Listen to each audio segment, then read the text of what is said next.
Hi, this is Amit. Welcome back my YouTube channel ABC_WB. আমার YouTube চ্যানেলে আপনাদের সকলকে স্বাগত জানাই। আজকের ভিডিওর মূল বিষয়বস্তু এটাই, আজকে ভারতীয় শেয়ার বাজার এতটা পড়লো কেন? It's market crash or correction, what is this? আপনাদের মনের ভিতরে আর একটা প্রশ্নও আসছে, এই মুহূর্তে আমরা ইনভেস্ট করব নাকি সেল করে মার্কেট থেকে বেরিয়ে যাব, কোনটা? এই কথাটি এই ভিডিওর মাধ্যমে আপনাদেরকে আমি জানাতে চলেছি। আমেরিকার প্রেসিডেন্ট ডোনাল্ড ট্রাম্প প্রেসিডেন্ট হিসাবে 20 জানুয়ারি শপথ বাক্য পাঠ করে হোয়াইট হাউসে বসেছেন। প্রেসিডেন্ট হওয়ার আগে একটা সাক্ষাৎকারে তিনি এই কথাটা সকলের মাঝখানে বলেছিলেন।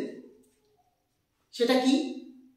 তিনি প্রেসিডেন্ট হয়ে অর্থাৎ 100টা অর্ডার সাইন করবেন আগে, তার মধ্যে কানাডা সীমান্তে হাই অ্যালার্ট জারি করবেন। যথারীতি তিনি করেছেন। আমেরিকা থেকে যে সমস্ত পণ্য বিদেশে এক্সপোর্ট করা হয়, এবার সেই দেশের সরকার ওই পণ্যের উপরে বেশি ট্যাক্স লাগিয়ে পণ্যের দাম বৃদ্ধি করে ফেলে, ফলে ওই পণ্য বিদেশের বাজারে কম বিক্রি হয়। অন্যদিকে চাইনিজ যে পণ্য, তার দাম কম থাকার কারণে বিদেশের বাজারে বেশি বিক্রি হয়। ট্রাম্প সরকার বৈদেশিক পণ্যের উপরে ট্যাক্স বাড়িয়ে বৈদেশিক পণ্যের দাম বৃদ্ধি করিয়ে দিয়েছে, আর নিজের দেশের যে পণ্যগুলো, সেই পণ্যের উপরে ট্যাক্স কমিয়ে নিজের দেশের পণ্যের দাম কমিয়ে দিয়েছে। যার ফলে বৈদেশিক পণ্যের দাম বৃদ্ধি হওয়ার কারণে বৈদেশিক পণ্য কম বিক্রি হচ্ছে, আর নিজের দেশের ট্যাক্স কমিয়ে দিয়ে দাম কমানোর কারণে নিজের দেশের পণ্য বেশি বিক্রি হচ্ছে। ফলে এফেক্ট হিসাবে বৈদেশিক যে কোম্পানিগুলো, সেই কোম্পানির শেয়ার মার্কেট, তাদের শেয়ার দিনকে দিন কমে যাচ্ছে। আজকে ভারতীয় শেয়ার বাজার 23,000 সামথিং। আজকের তারিখটা হচ্ছে 22শে জানুয়ারি। তো কিছুদিন আগে ভারতীয় শেয়ার বাজার সেই নিফটি 26,000-এর বেশি ছিল, আর আজকে সেই নিফটি 23,000-এর সামান্য কিছু বেশি। এর ফলস্বরূপ কি দেখা যাচ্ছে?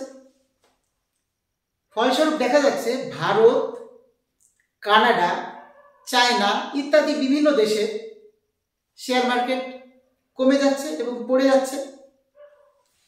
এফআইআই অর্থাৎ ফরেন ইনভেস্টার, তারা অনর্গল সেল করে যাচ্ছে, যার ফলে মার্কেট ডাউন হচ্ছে। যেহেতু মার্কেট ডাউন হয়েছে, তো আমরা এটাকে ক্র্যাশ বলছি না, এটাকে কারেকশন বলছি। নিফটি 22,500 থেকে 22,800-র মধ্যে বটম তৈরি করতে পারে, আবার এটাও হতে পারে 21,000 পর্যন্ত নামতে পারে, এটাও হতে পারে। তাই আপনাদের আমি এই কথাটাই জানাতে চাইছি, it's time golden opportunity for long time investor. Share মার্কেটটা জুয়ো খেলা নয়, ইটস বিজনেস। সারা পৃথিবীর অর্থনীতি নিয়ন্ত্রণ করে এই মার্কেট। কোভিডের সময় মার্কেট অনেকটা ডাউন হয়েছিল,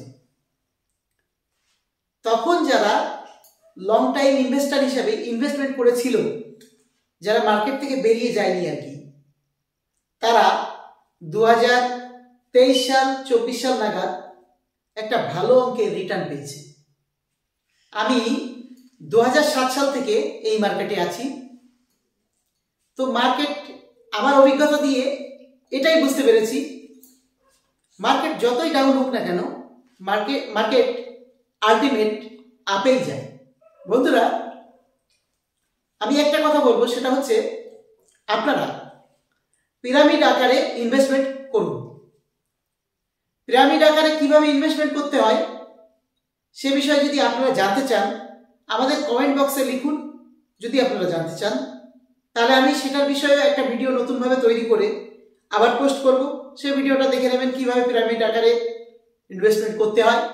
আজকের ভিডিও এই পর্যন্তই। আপনারা সুস্থ থাকবেন, ভালো থাকবেন। আবার দেখা হবে নেক্সট আরেকটা ভিডিওতে। আমার ভিডিও যদি ভালো লাগে তাহলে অবশ্যই একটা লাইক করবেন। আমার ভিডিও দেখে আপনাদের কেমন লাগছে আমাদের কমেন্ট বক্সে অবশ্যই লিখে জানাবেন। আমাদের চ্যানেলে নতুন হয়ে থাকলে অবশ্যই চ্যানেলটিকে সাবস্ক্রাইব করবেন। নমস্কার, জয় হিন্দ।